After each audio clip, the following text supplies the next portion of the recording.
Hello everyone, I welcome you all to your YouTube channel क्लटशाला। और आज हम बात करने वाले हैं इन्फरेंस की। इन्फरेंस एक बहुत ही इजी टॉपिक है जो हमारी जनरल लाइफ और डे टू डे लाइफ से बहुत ज़्यादा रिलेटेबल है। Let's take an example. आप अपने रूम में एंटर होते हैं और आप देखते हैं बहुत सारे एम्प्टी पिज्ज़ा के बॉक्सेस। आपका इन्फरेंस क्या होता है कि किसी ने मेरे रूम में बैठकर पिज्ज़ा खाया है, यानी कि आपने देखी सिचुएशन और सिचुएशन को देख करके आपने किया इन्फर। अब क्या एग्जाम में भी हमें सिचुएशन गिवन है? सिचुएशन ऑफ कोर्स गिवन है, but in the form of text. Text को पढ़ करके हमें जो समझ में आता है इज इन्फरेंस। अब इन्फरेंस हमेशा लॉजिकली ट्रू होगा। What is the logically true here? Logically true is meaning कि जो प्रेमिसेस और स्टेटेड फैक्ट जो कि पैराग्राफ में गिवन है उसको पढ़ करके ही हम पता लगा सकते हैं कि ये लॉजिकली ट्रू है नहीं है, क्योंकि हम हमारा आउटर नॉलेज यूज नहीं कर सकते। We can not use our outer knowledge. This is the limit. Okay, now second is it is implicit. Implicit meaning it is always hidden. कभी भी आपको साफ शब्दों में लिखा हुआ नहीं दिखेगा। इन्फरेंस आपको इन्फर करना ही होगा।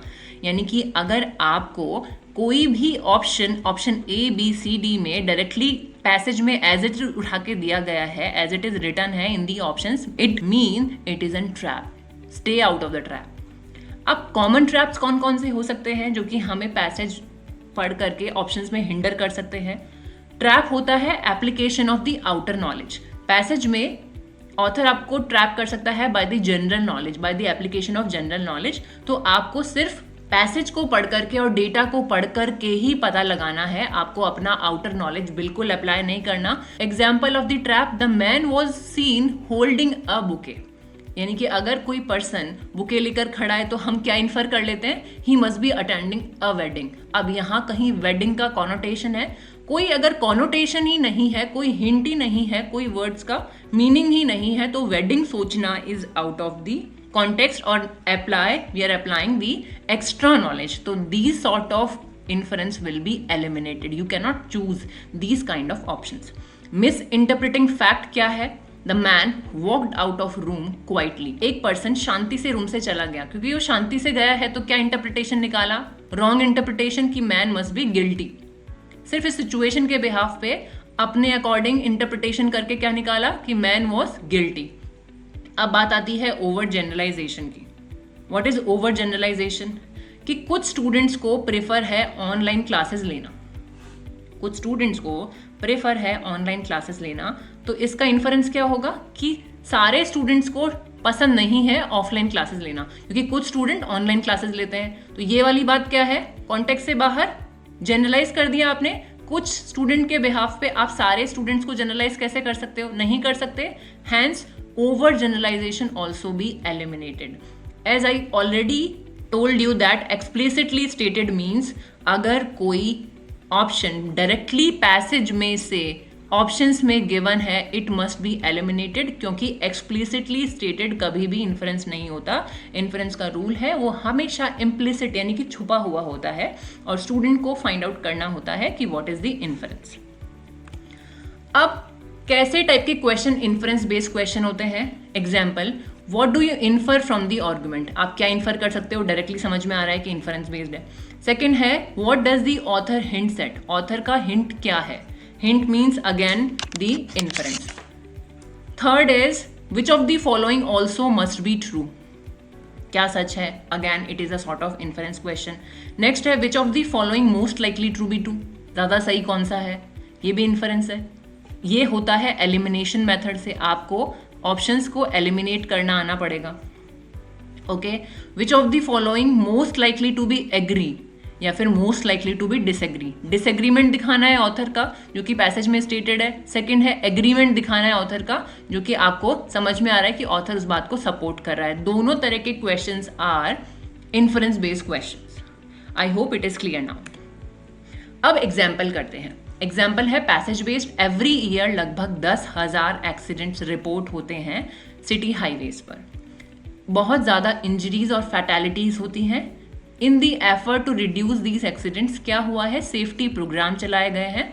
कौन सा program? Like stricter speed limits, enhance road signage कि रोड का साइनेज ट्रैफिक लाइट लगानी है, और एडिशनल पेट्रोल की यूनिट भी बनानी है। Over a 60 days trial period लगभग 5,000 एक्सीडेंट्स होते होते बच गए, attributing the decline of these measures, यानी कि कम हुआ। अब इन्फरेंस देखते हैं क्या होता है। विदाउट अ सेफ्टी प्रोग्राम, अगर सेफ्टी प्रोग्राम नहीं होता तो लगभग 5,000 accident might have occurred on the cities highway during the 60 days trial period, यानी कि 60 days में अगर ये प्रोग्राम नहीं होता तो हो सकता है कि ये एक्सीडेंट हो जाते, क्योंकि अगर सेव किए गए हैं तो पॉसिबिलिटी है हो भी जाते। फॉर एग्जाम्पल मैं कह रही हूँ कि अगर मैंने क्लैटशाला नहीं ओपन किया होता तो 100 स्टूडेंट्स का रिजल्ट अच्छा नहीं होता, यानी कि मेरे क्लैटशाला ओपन करने से काफ़ी स्टूडेंट्स को हेल्प मिला है। This is the inference, of course it is the inference. ठीक है, तो वैसे ही सेम ऑप्शन ए है, हम होल्ड कर सकते हैं इसको। Now we are reading option 2, the measures introduced by the program will remain effective indefinitely. अब ये बात कॉन्टेक्स्ट से ही बाहर है, कहीं ही नहीं गई है, तो ये वाली बात क्या है, आउट ऑफ कॉन्टेक्स्ट हम कंसीडर करके इसको एलिमिनेट कर देते हैं। नेक्स्ट ऑप्शन सी है, drivers need to exercise more caution, ध्यान रखना पड़ेगा वाइल ड्राइविंग ऑन हाईवेज पर ड्राइव करने से पहले उनको थोड़ा ध्यान रखना पड़ेगा। ये भी हमारा कॉन्टेक्स्ट से बाहर है, क्योंकि पैसेज में कहीं भी मेंशन नहीं है कि उनको ध्यान रखना होगा, और ड्राइवर से रिलेटेड कोई भी इंफॉर्मेशन मेंशन नहीं है, hence it is also will be eliminated. The program successfully prevented all accidents that would have occurred during the trial period. अब बेटा ऑल एक्सीडेंट्स कैसे कह सकते हो, ये एक्सट्रीम वर्ड्स नहीं है क्या। द प्रोग्राम सक्सेसफुली प्रिवेंटेड, रोक दिया ऑल एक्सीडेंट्स को that would have occurred during the trial period. 5,000 रोके हैं, 5,000 को रोका है, बट हम ऑल एक्सीडेंट्स नहीं कह सकते, hence also it is very generalization. आप समझ में आया कि जनरलाइजेशन वाला ट्रैप यहाँ पे एलिमिनेट हो जाएगा। Okay, so option will be A as a correct answer. I hope it is clear now. समझते हैं एक और एग्जाम्पल के साथ में। अब एग्जाम्पल है कि एक एडवेंचर कैंप है। Camp is very popular among the outdoor enthusiast. अब इसको एंजॉय करने के लिए आपकी एज होनी चाहिए लगभग 18 साल, आपके पास होना चाहिए ID, और आपने लिया होना चाहिए 2 days mountain safety training program no more than 3 days prior, यानी कि सिर्फ 3 दिन पहले आपका ट्रेनिंग होना चाहिए, उससे ज़्यादा पहले होगा तो भी माना नहीं जाएगा। डेट ऑफ क्लाइंब की डेट से एटलीस्ट 3 दिन पहले आपको ट्रेनिंग करनी पड़ेगी। अगर आपने 1 महीना, 2 महीना, 1 साल, 5 दिन इवन अगर करी है तो आपका वैलिड नहीं होगा।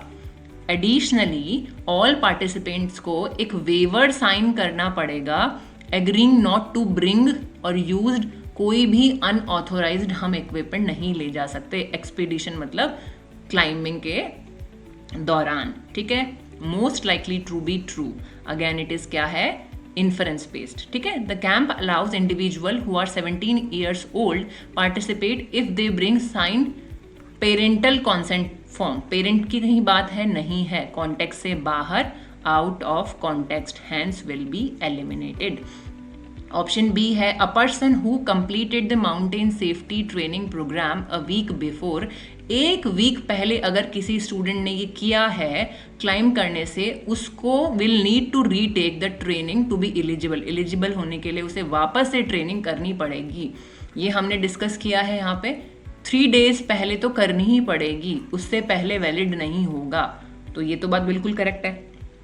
नेक्स्ट क्वेश्चन देखते हैं, नेक्स्ट ऑप्शन देखते हैं, anyone who does not sign a waiver, जो साइन नहीं करेगा उसका एक्सेस डिनाइड हो जाएगा माउंटेन क्लाइंबिंग एक्टिविटी से।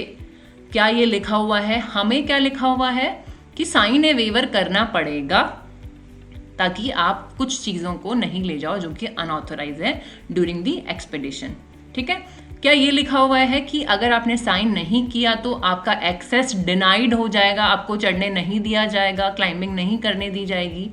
नेगेशन हम अज्यूम या सेल्फ अज्यूम नहीं कर सकते हैं, कॉन्टेक्स्ट से बाहर नहीं जाना है, इट मस्ट बी ट्रैप, और मोस्टली स्टूडेंट्स सी आंसर करते हैं, बट सी आंसर नहीं होगा क्योंकि नेगेशन नहीं आंसर हो सकता है, नेगेशन कभी भी इन्फरेंस नहीं हो सकता है। द माउंटेन, जैसे कि एग्जाम्पल क्लैटशाला में आप पढ़ रहे हैं, तो अगर क्लैटशाला नहीं होता तो आप नहीं पढ़ते. This is the wrong inference, right? तो the kind of inference which is given in option C is also cannot happen, right? Option D, mountain climbing is the most popular activity. Again, Blue Ridge Adventure क्या popular activity है या नहीं है? Most popular. It is popular. We cannot say most popular. Again, the extremity comes into the picture. So D option will also be eliminated. Option B is the answer. I hope inference is clear now. If you like it, please subscribe, share, and put your all the thoughts in your comment box. तो मिलते हैं next video में. तब तक के लिए keep learning, keep focusing, keep smiling.